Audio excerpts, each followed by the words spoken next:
What if Sonic the Hedgehog was evil and scary? Well, then you get a terrible creepypasta. But you know what's not terrible? This game right here.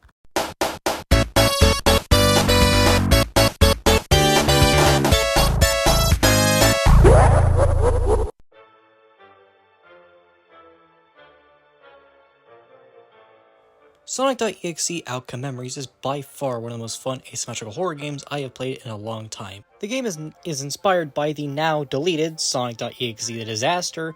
It does take the mechanics, but does its little own unique twist to them, which I really like.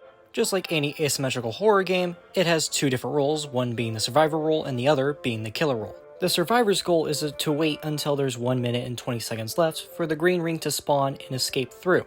The killer's goal is to kill all survivors before they can escape in order to win. Despite the fact I dislike the original Sonic.exe story, the reboot and whatever different versions exist out there is really cool, and I like the community-created content focused around this bloody-dyed hedgehog. Anyways, the entire style of the game is that it's meant to represent the entirety of Sonic the Hedgehog's IP as a whole, whether it's the scary stuff like the EXEs, or the classic era of Sonic the Hedgehog, or modern characters turned into the classic era, which is really cool. The game clearly has a consistent art style, with the survivors being themed around the classic era of Sonic, and the killers being, well, obviously, scary characters. There's many different characters, each with their own unique movesets and playstyles to help them stand out and add more replayability to the game. There is also a lot of music, whether it's the chase themes, the final chase themes, where you are on your last life, the solo themes, where if you're last man standing, the themes that play on the ambience of the map, or the themes that play on the escapes of the map, or the ambience that plays in the lobby. Each theme having a direct style to it, whether it sounds like it came straight out of Sonic the Hedgehog, or something right out of a Friday Night Funkin' mod. By far, some of my favorite themes to come out of the game is Amy, Sonic's, and Knuckles' solo theme with their own lyrics and stuff like that. Anyways, let's talk about the gameplay itself, starting off with the survivors.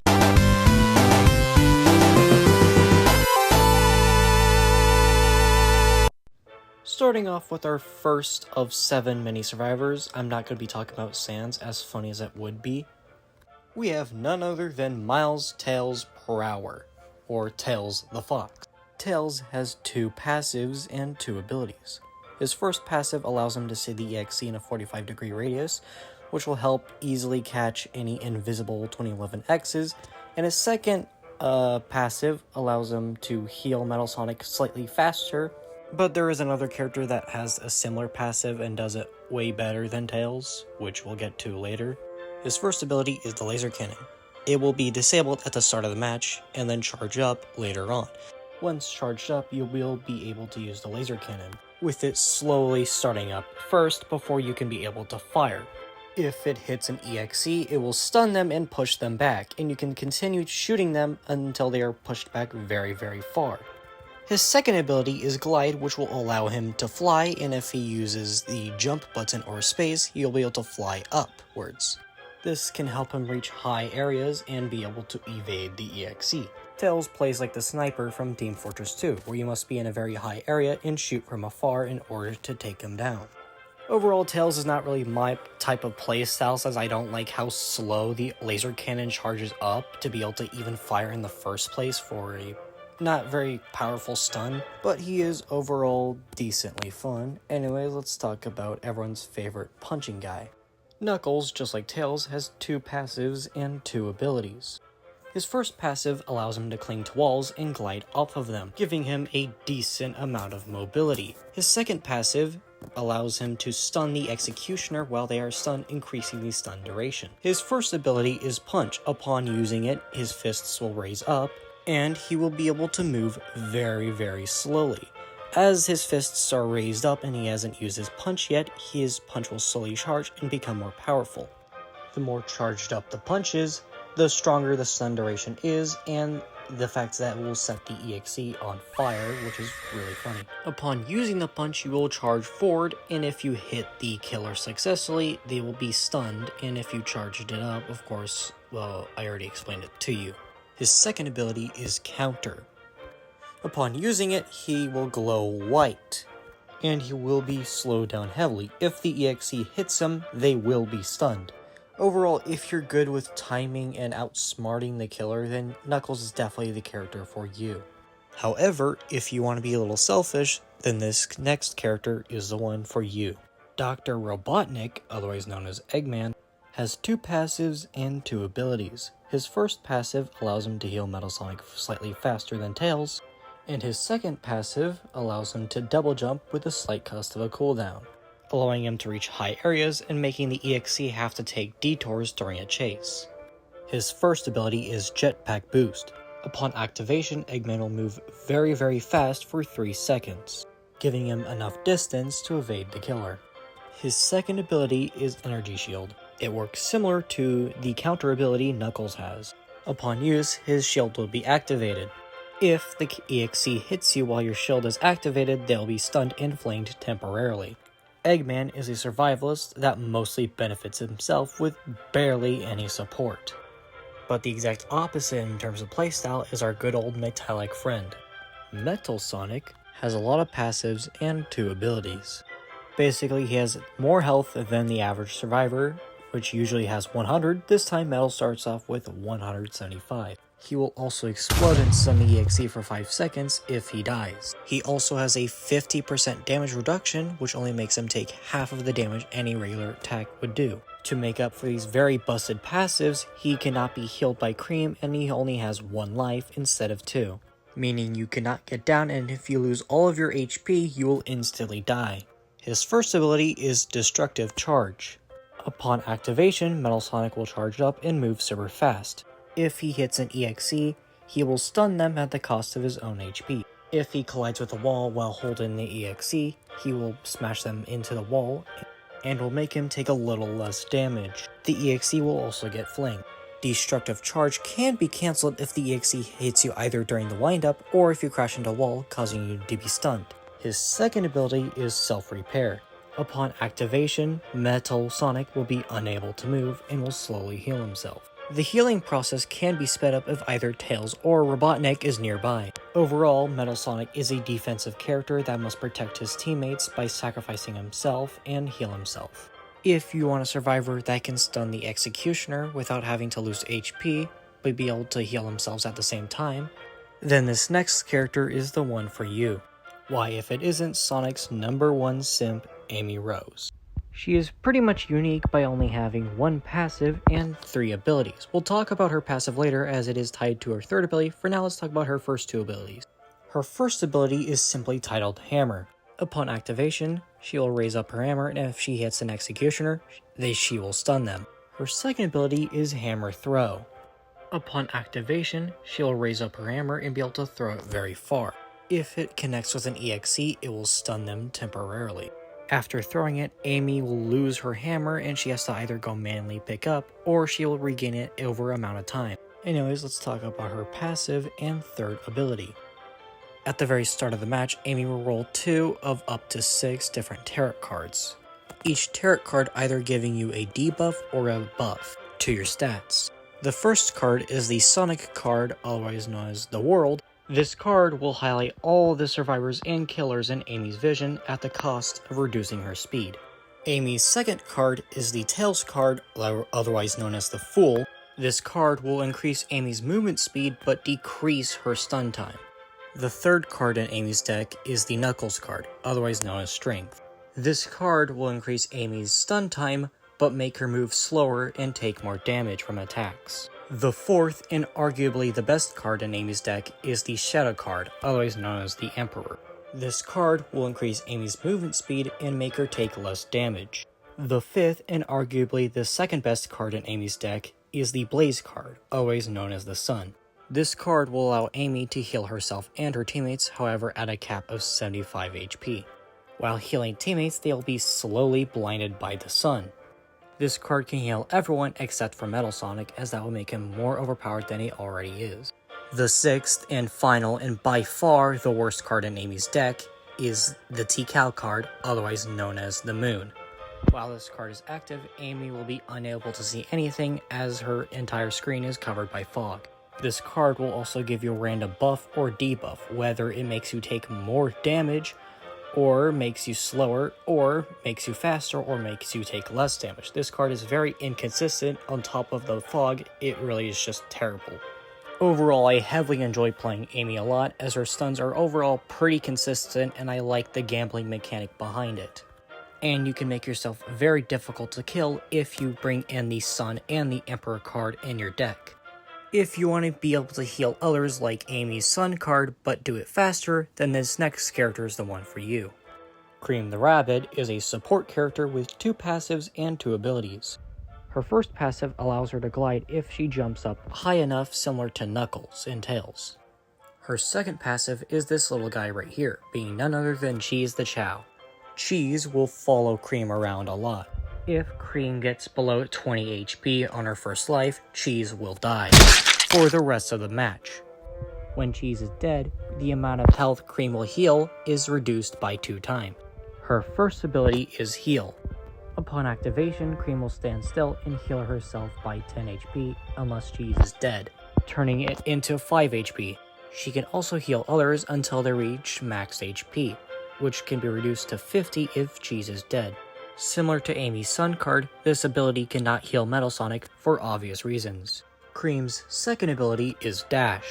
Upon use, Cream will jump forward and roll into a ball. If it hits an EXE, it will deal 2 damage to her HP, but give them knockback and give her speed. She can also use this ability on her teammates to push them back at the cost of 2 of her HP. Overall, Cream is a very good support character with very poor survivability, which leads to her getting tunneled out a lot by the EXE, due to the fact that she can instantly heal all of that damage the EXE has done. And last but not least for our survivors, we have the Blue Blur. By far one of the rarest things in a sonic.exe game is being able to play as Sonic the Hedgehog himself, since most of the time Sonic is just, well, sonic.exe. Sonic has 3 passives and 2 abilities. His first passive is that times 50 HP bar right there. While Sonic has the HP bar, he pretty much cannot take any damage until the HP bar is depleted, acting as a bit of a shield mechanic. Once that thing is fully depleted, you can now start taking damage. Sonic's second passive is the exact same as Knuckles' Unstoppable passive, which basically means when Sonic uses his stun on an EXE that's already stunned, it will increase their stun duration. His third passive is Guilt. Basically, whenever he's the last one standing, he will take more damage from attacks. This is made to balance out the fact that Sonic moves very fast and could easily avoid the Executioner during Last Man Standing to not die at all. Sonic's first ability is Drop Dash. Upon activation, Sonic will curl up into a ball and be immune to all damage. While he is curled up, he'll move very fast. If he collides with an Executioner, he will stun them, and if he hits them 2 more times, he increases their stun duration and flings them. If Sonic has lost any of his shield, he can use Spin Dash, and each time he hits the Executioner with a Spin Dash, he gets 10 shield added to his HP. Sonic's second ability is Peel Out. While activated, Sonic will stand in place for 3 seconds. Afterwards, he'll start moving very fast. If he collides with a survivor, he will instantly pick them up, and if they're down, he will instantly revive them. He can only pick up 1 survivor at a time. Overall, Sonic is a very speedy character who uses his abilities to help protect his teammates and be a survivalist to evade the Executioner. Now that we have all survivors covered, let's talk about the other side. By far one of the most important parts of a Sonic.exe game is Sonic.exe himself. Sonic.exe fills the purpose of our killer role. Simply titled Executioners, or EXE for short, as of right now there is only one Executioner, being none other than 2011X. 2011X deals 42 M1 damage and moves very fast. He has 1 passive and 4 abilities. His passive is this thing on the side right here, being none other than his Rage Meter. Upon getting stunned by any survivor, your Rage Meter will fill up. Considering that most of the survivors are stunners, this is overall very easy to fill up. Once the Rage Meter is fully filled up, you'll be able to use your 4th ability, being Rage Mode, which we'll talk about later. For now, let's talk about his first ability, being Invisibility. Upon activation, 2011X will go invisible and be immune to stuns. While invisible, he'll move quicker than his normal speed, but he will not be able to deal any damage while invisible. While he's invisible, any nearby survivors will be highlighted in which he can teleport to, at the cost of an end lag, leaving 2011X to be vulnerable to stuns. If he gets out invisibility far away enough from a survivor, he will not suffer end lag. 2011X's second ability is Charge. Upon use, 2011X will start blinking red. If 2011X gets stunned while blinking, his charge will be immediately deactivated. Afterwards, 2011X will start flying, and if he connects to a survivor, he will immediately grab them, putting them into a minigame. If Eggman uses his shield or Knuckles uses counter while 2011X uses charge, it can immediately disable his charge and will not be able to grab the Knuckles or the Eggman. For any regular survivor, he'll simply choke them, or if it's Metal Sonic, he'll continuously stomp on them. 2011X will constantly grab the survivor until they either die or get downed, or successfully escape the minigame, or if 2011X gets stunned, canceling the minigame early. 2011X's third ability is God's Trickery. Upon use, 2011X will slowly fade away and disappear, and teleport to a random survivor. When 2011X teleports to a survivor, 2011X will blink a color. The survivor has to pay attention to the color 2011X is.